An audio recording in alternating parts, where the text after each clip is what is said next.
Hey cruisers! In our last episode, we had a little fun calling out 6 types of packing personalities. So go back and watch that episode first if you haven't already.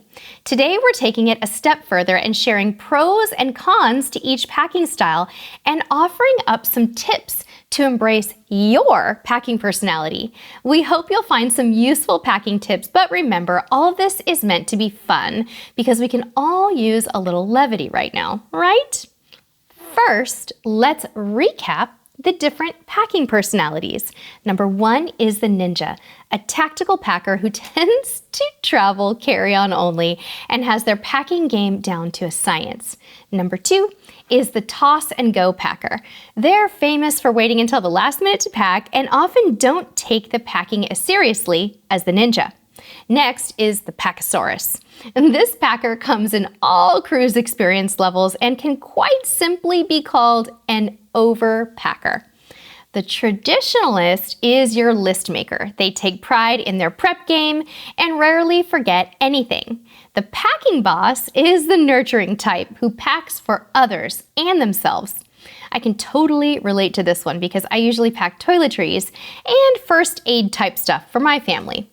The techie is the person in your party who usually hauls the cameras, the gear, and tech essentials along, and their primary concern is getting the gear right. Do any of these sound like you? Okay, let's have a little fun with the pros and cons of each type. Let's start with the beloved ninja. Well, according to the ninja, there aren't many cons to packing like a ninja. Once you reach ninja status and choose to pack minimally or carry-on only, there's usually no going back. But seriously, one downfall is that some ninjas pack so minimally that they have to do laundry on their trip. While we don't consider that a bad thing, some travelers don't want to be bothered with paying for or doing their own laundry on vacation, which makes total sense.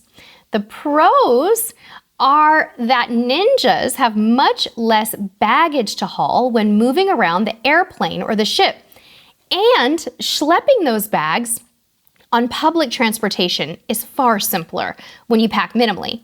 And you don't have as much laundry to worry about when you get home as someone who packs a lot of clothing, for example.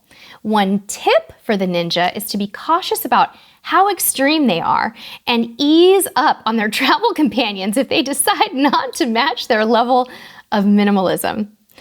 All right, next up, you remember the toss and go packer? The last minute Lucy or Larry who throws everything into their bag at the last minute, and I mean the last minute. The benefit of a toss and go packer is that they typically don't experience a huge amount of packing and pre-travel stress. The downside is they often fall prey to overpacking because they kind of skip the planning stage.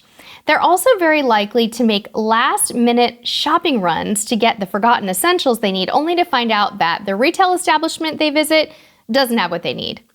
Sound familiar? Yep, I've been there. Aha! Next up is the Pacosaurus. The Pacosaurus catches a lot of heat for taking too much stuff.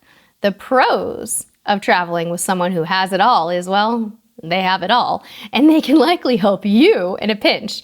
The cons, well, when you pack too much stuff, you often regret it. It weighs you down, it gives you more to pack on the last night of your vacation, and can cost you in the baggage fee department. The best tip we can offer the Pacosaurus is to learn what worked best on each trip or cruise and apply those tips for the next one. You might also benefit from starting a packing list. How about the good old Traditionalist? What could be wrong with using a packing list and checking it twice? Not much really, but some Traditionalist list makers also describe the packing process as anxiety-inducing for them. I can definitely relate to this because I have a fear of forgetting something critical and can work myself into a tizzy, obsessing about what I may have forgotten.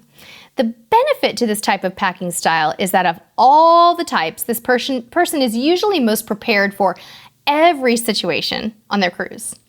Band-aids for preventing blisters on formal night? Check. An extra pen for the customs form on the airplane? They packed it. The best tip we can offer the Traditionalist is to try to focus on relaxation and self-care before their trip. You made a list, now trust it and relax. much like the traditionalist, the packing boss carries a lot on their shoulders. They're often packing for others, and it can feel like they can't forget anything. They just can't. The con is that this person can experience double or triple the stress because they're packing not only for themselves, but their crew's crew or family, and the pressure is real. The pro is that packing bosses truly know their game. They know what they need and where it goes, and they are masters of packing tools like packing cubes and passport wallets. The best tip we can offer the packing boss is to ask for help when you need it and to assign tasks to others. Treat yourself to a pedicure or massage the week before your cruise and congratulate yourself for a job well done. If you have a packing boss in your travel party, thank them for their mastery and ask them how you can help.